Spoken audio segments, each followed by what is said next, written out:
And welcome back to the Murdy Creative Co podcast. I'm your host, Kyle and Murdy, and today's topic is Two Imposters. But first, I want to say thank you to everyone who has supported the company so far. If you haven't got a chance, go check us out on the web at murdycreative.co. That's M-U-R-D-Y creative.co. Or you can check us out on all of our social media platforms. You can find those at the top of the website. There's little buttons at the top. Also, be sure to join our Discord channel. The link is in the top of the description below or in the very top of the website. We love to talk with you guys there. It's a great way to get a hold of us. We do a lot of cool stuff behind the scenes. We're working on doing more stuff there, so check out our Discord channel if you haven't already, or check us out on Amazon. So, a while back, and by a while I mean like 2 weeks ago, I think I read a part of the Rudyard Kipling poem If, which is a very, very amazing poem, very famous. You should go check that out. And the line in there is, if you can treat triumph, or if you can meet with triumph and disaster and treat those two imposters just the same, rest of poem, yours will be the world and everything in it, my son. And what's more, you'll be a man, my son. So I've been thinking a lot about triumph and disaster because obviously many of you know, if you've been listening to the podcast, we've had a rough month and a half. And it's been a rough month and a half now. We are going on, well, yeah, it's been about that long that we've had some troubles. First, we ran out of Americano and then Chestnut. And we launched the bourbon, and now we're back with Americano, and things should be back to normal, but they're not. We haven't been able to regain the momentum that we had before. And sales have been pretty low, pretty bad. In fact, as I was leaving to go on vacation for Easter break, I was looking at the numbers, and I'm like, this is a very serious problem.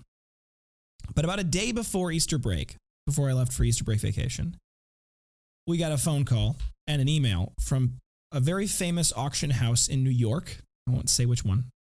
And they were reaching out to us to purchase a large bulk order of our products to help out with an auction that they had coming up.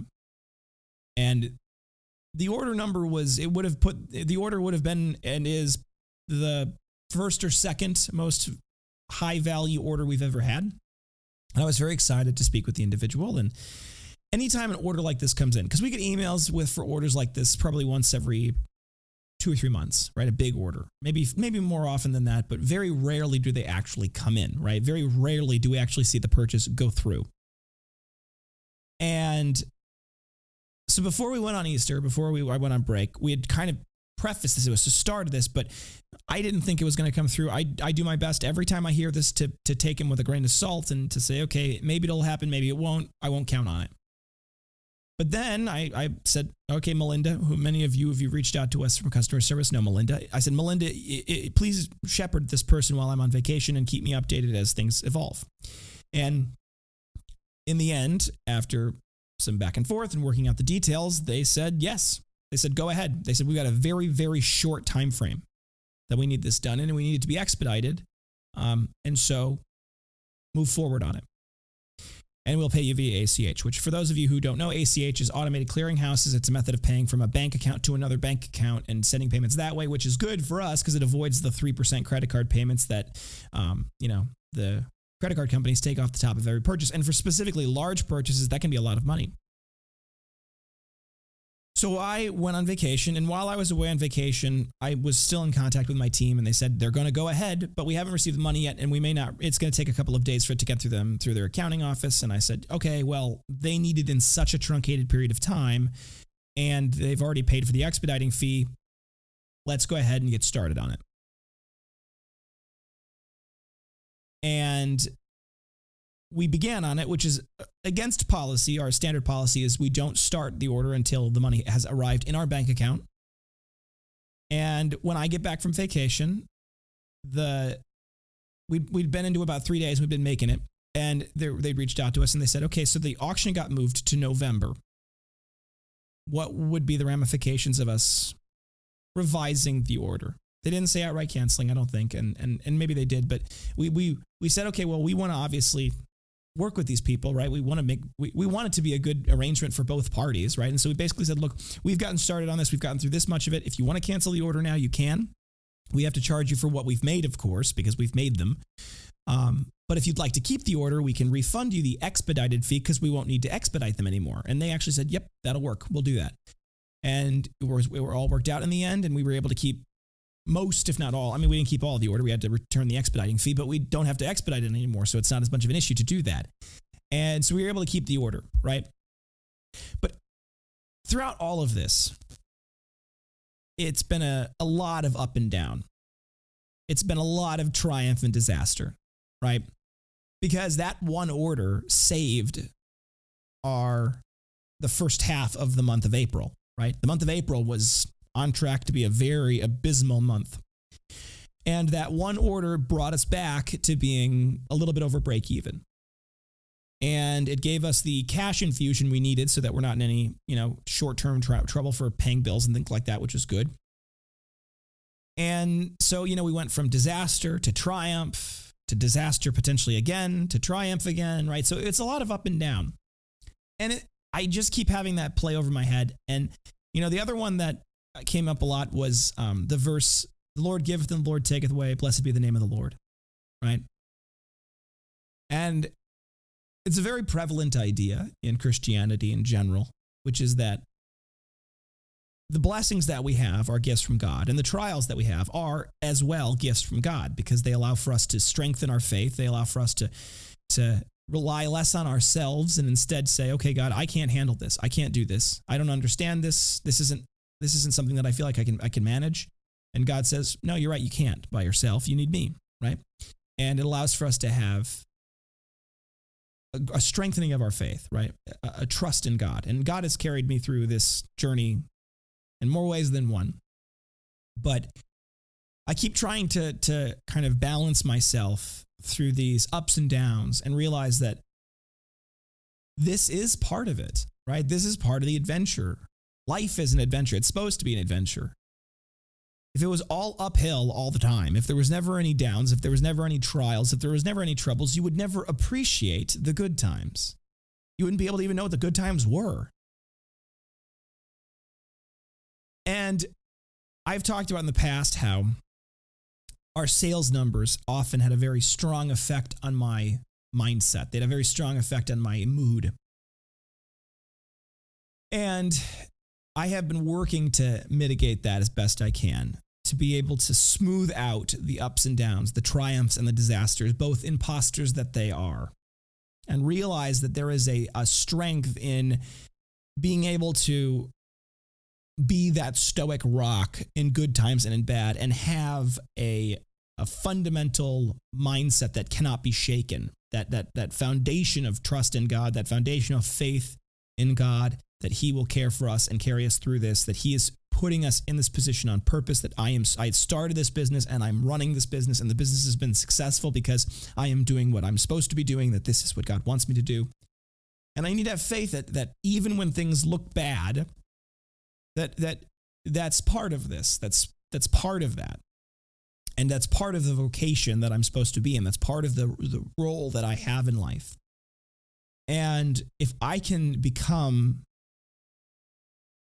more comfortable casting my anxieties on him and letting go of the day-to-day frustrations and operations, that's what I have to do. That's the most critical aspect of some of this. Because otherwise, I am going to age prematurely in a way that will not be pleasant for anybody.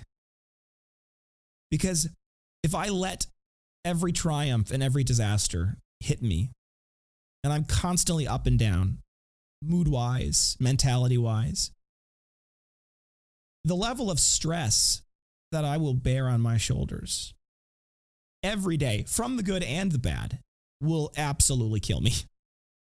I'll have a heart attack when I'm 40. And I don't want that. But it's hard to let go. It's really hard to let go because I feel the weight of my responsibility very definitively.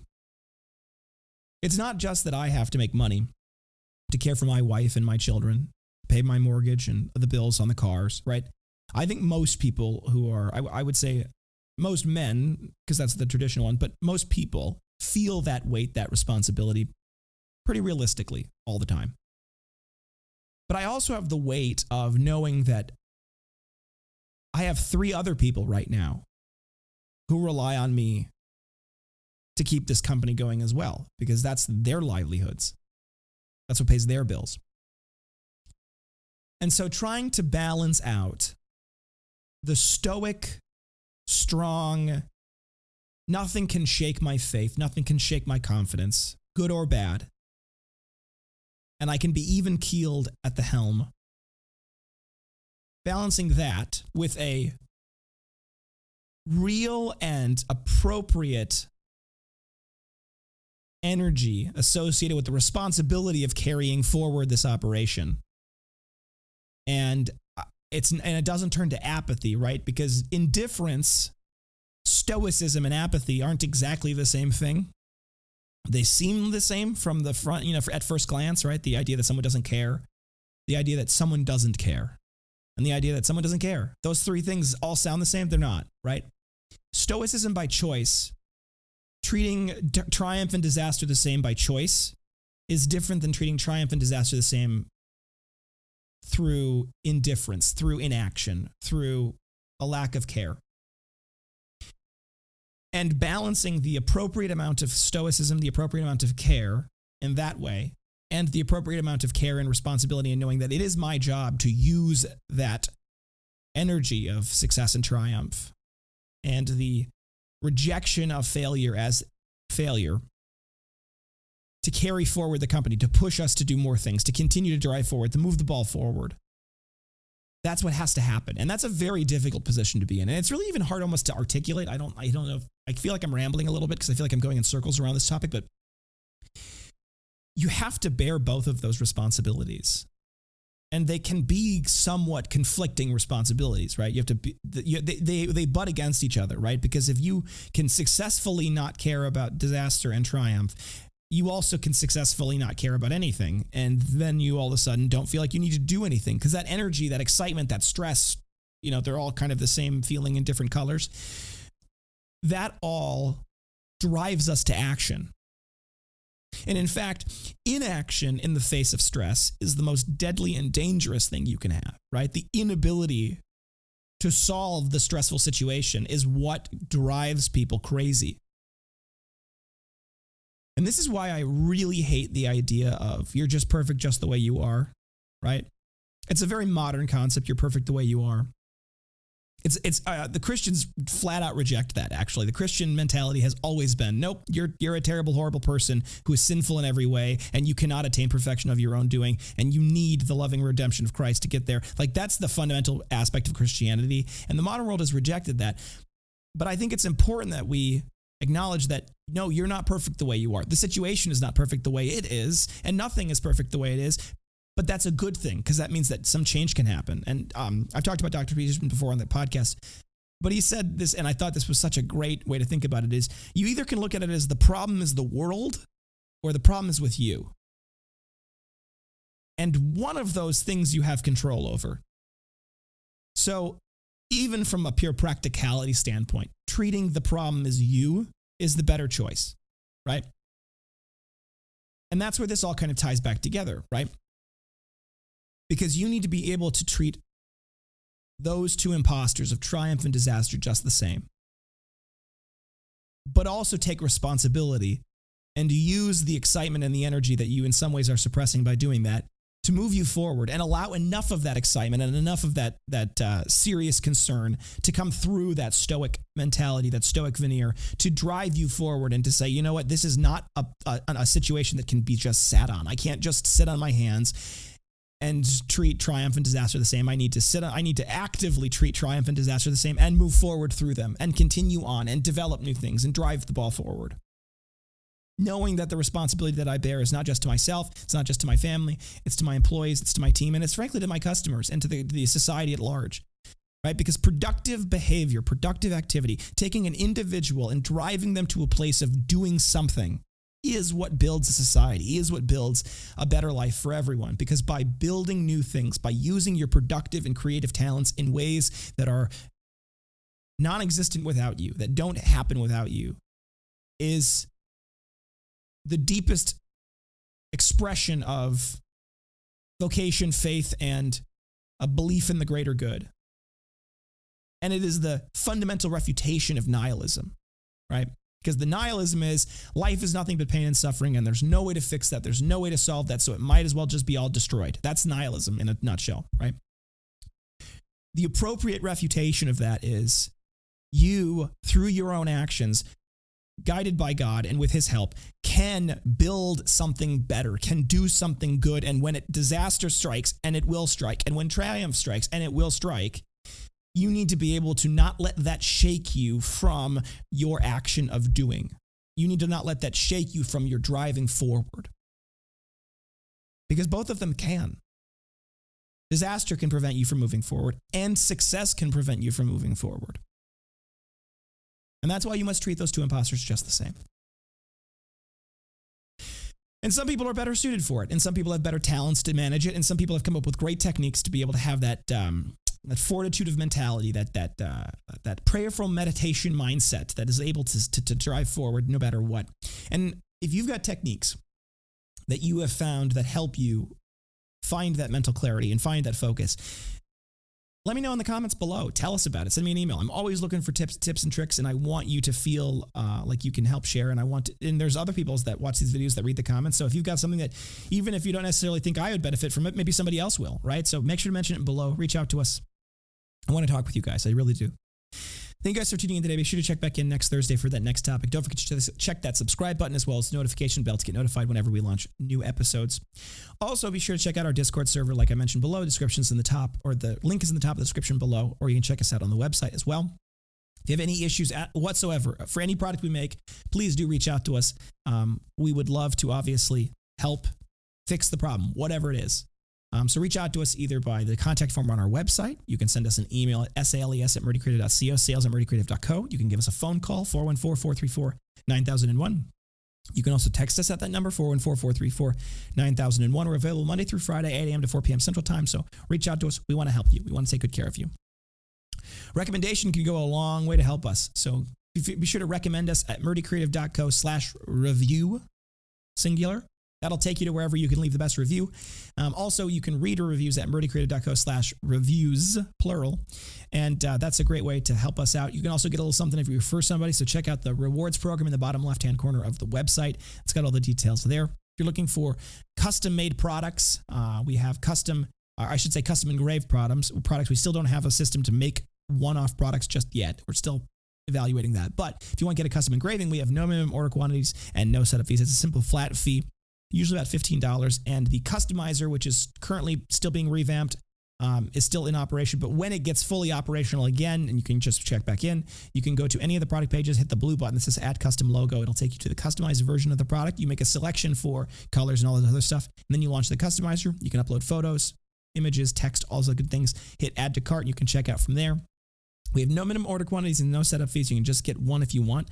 If you do want to get multiple of our items, customized or not, we do have bulk discounts available. So just add everything you want to your cart, mix and match to your heart's desire, and you can hit checkout, and it'll automatically apply the appropriate bulk discount. And for those of you who are patient and did like that, we did launch the Everything Bundle on April 1st. It did come out of a very funny brainstorming session around April Fool's Day, and I'm thrilled about it, actually, because people have bought it. It has been something that has sold. And it definitely started out as a joke, but it's a great way to get all of your products that match. You can get one of everything that the Murdy Creative Company makes, except for Everbook, because that's not technically our product. It's somebody else's that we make and sell on their behalf, but I digress. So the Everything Bundle is available on the website on the bundles page if you're interested in that. For those of you who celebrated Easter, he is risen. He's risen indeed. Hallelujah. I'm so glad for all of you. I hope you had a wonderful holiday and celebrating the greatest thing that's ever happened on this planet, and we're very excited about that. So I hope you all have a happy Easter for those of you who did, and I hope you all have a wonderful rest of your day. Thank you so much for tuning in. Have a great day, and goodbye.